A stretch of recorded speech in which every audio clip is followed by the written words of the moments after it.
When you're looking for overstock item, you can filter on specific values.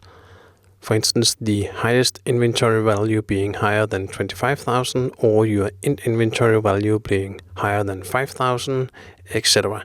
And then when you calculate, it looks after one of those criteria or all of them if you set the criteria to be AND. So here you can see the highest inventory value exceeding the 25,000 and the lowest inventory value in some of them exceeding 9,000.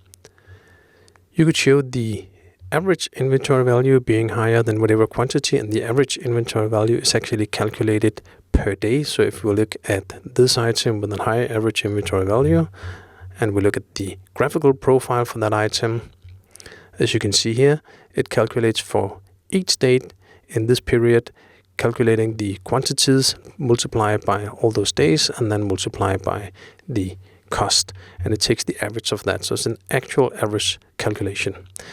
You can calculate for the inventory quantity being higher than whatever quantities and end inventory being higher than whatever quantities. This, of course, only makes sense if your item has the same understanding of quantities.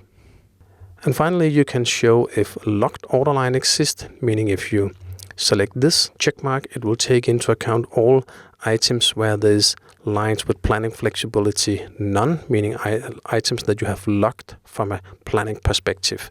This is due to the reason that as a planner, I would like to have a special focus on items where the planning flexibility is locked, because the MRP doesn't take the locked lines into account for being possible to move.